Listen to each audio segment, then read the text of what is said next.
They fight in front of millions, packed, sold-out arenas. Their faces are on giant posters around the world.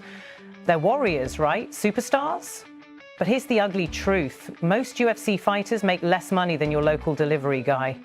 Yeah, let that sink in. While Dana White brags about breaking gate records and fans pay $12,000 0 cents for a front row seat, the fighters at the bottom, they're scraping by with $10,000 0 cents just to show up, and maybe another $10,000 0 cents if they win. That number hasn't changed in more than a decade. This isn't by accident, it's by design. Let's pull back the curtain and take a real look at how the UFC keeps fighters broke, quiet, and easy to replace. You'll learn how the UFC snatched away sponsorships, messed with pay-per-view money, and shut down anyone who dared to speak out. And this isn't just about money, it's about control. Once upon a time, the UFC had to fight for its fighters. Back in the early 2000s, MMA was chaos, and that was a good thing. Fighters had options. Pride FC in Japan, big money, huge crowds. Strikeforce, scooping up big American names. WEC had its own stars, Elite XC was tossing money left and right. If you didn't like your UFC deal back then, guess what? You could walk away. You had power, you could negotiate. The UFC wasn't the only big stage in town, but that didn't last. Instead of out-competing these other promotions, the UFC just bought them. One by one, Pride bought and shut down. Strikeforce, gone. Elite absorbed. Elite XC collapsed and scavenged. And just like that, every other ladder disappeared. No more leverage, no more options. The UFC didn't just win the race, they bought the racetrack. Once they controlled the field, everything changed. Fighter pay froze, sponsorships gone. New fighters got offered lowball deals, and they had no leverage to push back. Because now, if you wanted to make it in MMA, you had one option, the UFC. It wasn't just smart business, it was a monopoly. And it worked. Even when Bellator came along and tried to compete, they gave fans hope for a minute. They picked up some big names like Rampage Jackson and Benson Henderson, signed TV deals, and even built real tournaments. It wasn't perfect, but it kept things a little balanced until they fell apart too. Bad decisions. Bad matchmaking, weak marketing. And finally, Bellator was sold to PFL. A promising alternative? Gone. Now the UFC is the place, the only place. And when you're the only game in town, you don't have to offer great deals. You set the rules, everyone else just plays along. And those rules, brutal. Since the early 2000s, new UFC fighters have been stuck with the same pay, $10,000, 0 cents to show, $10,000, 0 cents to win. No raises, no inflation bump, nothing. Meanwhile, UFC ticket prices, gate revenue, and pay-per-view prices have tripled. The company is exploding with money, but fighters, they're still stuck at the bottom. And the contracts, oh man, they're not just unfair, they're traps. You don't get to choose how often you fight. The UFC decides that. Sometimes they leave fighters waiting for months, sometimes years. If you turn down a fight, that's a breach of contract. They can freeze your deal, delay your career, cut you quietly. They own you. What about sponsors? Back in the day, fighters made good money wearing sponsor logos on their shorts, shirts, banners. Some pulled in 6 figures just from sponsorships. Then came the Reebok deal in 2015. Boom, all outside sponsors, gone. Now, fighters wear uniform gear and get paid a few $1,000s based on how long they've been with the UFC, not how popular they are.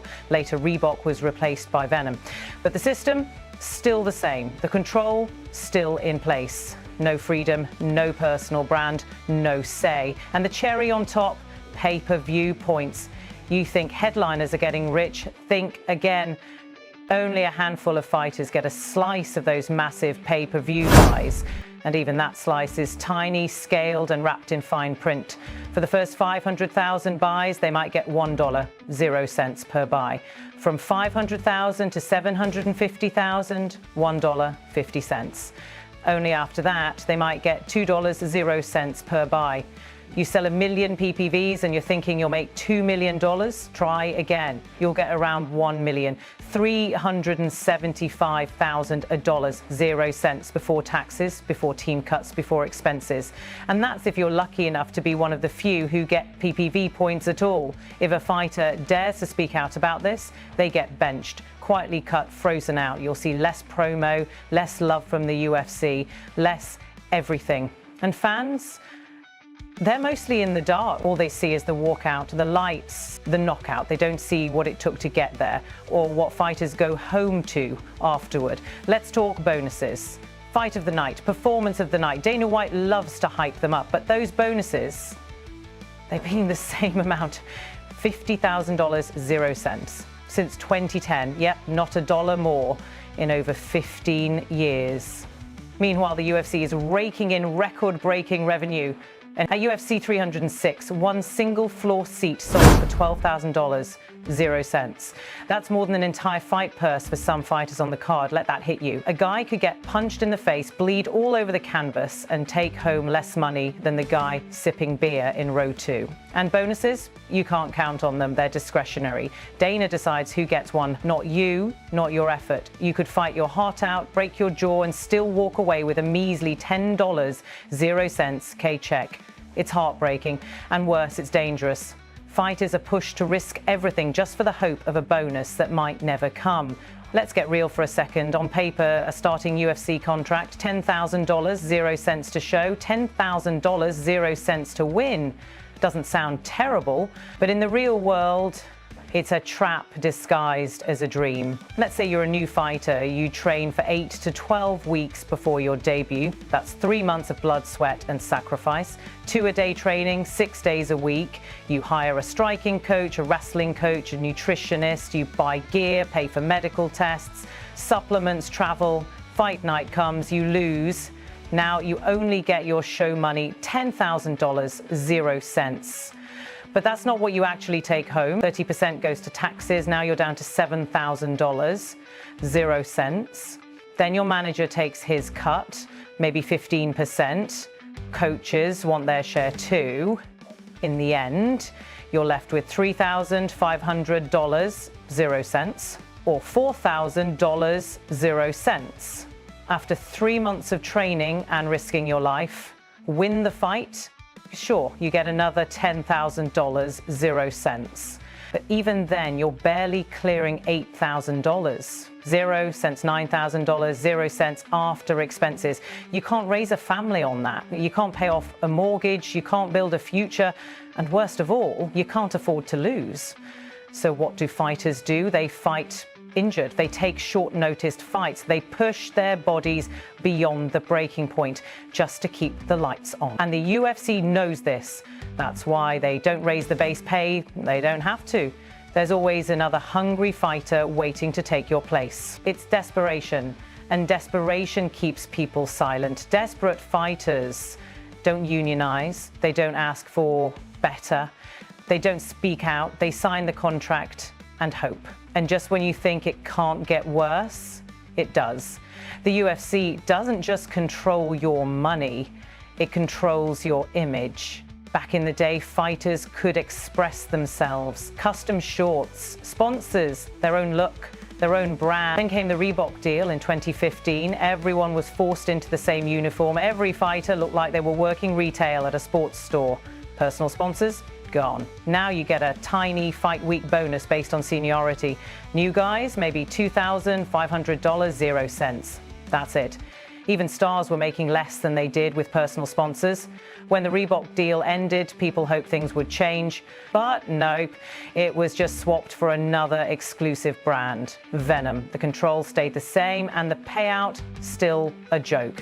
But it's bigger than uniforms. The UFC owns the whole brand, including the fighter's likeness. Want to sell your own merch? Better not use any UFC images. Want to build your name online? You can't use UFC footage without permission. They own the clips, the walkouts, the knockouts, everything. It's like you're not even your own person. You're a product, and once the UFC is done with you, they toss you aside like yesterday's gear. Now let's look at that golden goose everyone thinks fighters live off of, pay-per-view money. From the outside, it sounds incredible. Sell 1 million PPVs, become a millionaire overnight, right? Wrong. Most fighters don't get a single penny of PPV money. Only a few headliners and champs qualify for a cut. And even that cut is sliced up like a pizza. It's tiered. First 500,000 buys, $1, 0 cents per buy. Next 250,000, $1, 50 cents per buy. After that, $2, 0 cents per buy. So even if you headline a 1 million buy event, you're not getting $2 million, 0 cents. you're getting around $1,375,000, 0 cents. And that's before taxes, before managers, before expenses. And guess what? That's only if your contract even has PPV points, which most don't. You helped sell the fight with your trash talk, your training clips, your viral stare down. Too bad. They're not getting paid for any of it. Try to negotiate. Tough luck. The UFC controls everything: your contract length, your fight schedule, the card you're on. And if you complain, they'll quietly freeze you out. No fights, no press, no push. Suddenly, your star fades. Ask Randy Couture, ask Nate Quarry, ask Francis Ngannou. The moment they spoke up, they were painted as difficult. The UFC didn't just stop promoting them. They made sure no one else did either. It's not just money they control, it's the narrative. So why hasn't anything changed? Why hasn't there been a union, a walkout, a revolt? Because every fighter lives with one thing: fear. Not fear of getting hit in the cage, they're used to that. Fear of losing everything. Leslie Smith tried to form a union, she got cut. Mark Hunt sued the UFC for shady drug test policies. They sued him back. Even big names like John Fitch and Nate Quarry were blackballed for demanding fairer deals. The message is clear: speak up and we'll make you disappear. There's no collective bargaining, no standard health insurance, no retirement, no competition. Bellator, gone. PFL, smaller, no real leverage. Take the UFC deal, all be forgotten.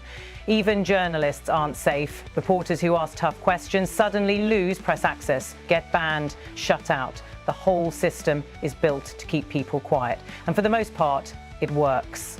Here's the part most fans never see. The damage doesn't end when the final bell rings, after the lights go out and the crowd stops cheering. The real fight begins for survival.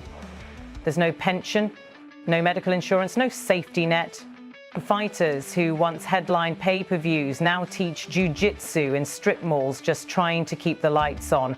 Some can't even do that. They gave everything: blood, brain, bones, and when it was over, they were discarded. And most of them, they walked away with winning records. They did their part. But the UFC doesn't reward loyalty, it rewards revenue. If you're not selling tickets anymore, you don't matter. That's the true cost of a UFC career. It's not what you make during the ride, it's what's left when the ride's over. So what's the fix? It's simple but hard. Unionization. NBA players have a union. So do NFL, MLB, NHL athletes. They negotiate, they strike if they need to. They protect each other. MMA, nothing. Lone wolves trying to survive, afraid to speak. This isn't just about pay. It's about safety, healthcare, brain trauma, long-term life after the sport. UFC fighters aren't just athletes, they're entertainers, risking CTE for 1/10 of what a backup linebacker makes in the NFL. And when they retire, they vanish, broken, alone. The UFC isn't going to change out of kindness. Why would they? Their system works for them. So the only way this changes is if we change. If fans demand more, if we start asking the hard questions, if we support fighters outside the cage, if we stop cheering for knockouts and start cheering for justice. Because if nothing changes, the next great fighter, the next legend, will watch him bleed for $10,000, 0 cents, just like it's 2010, just like nothing ever changed. And the system, it'll keep using them and throwing them away. The UFC made MMA a global powerhouse, but we have to ask, at what cost?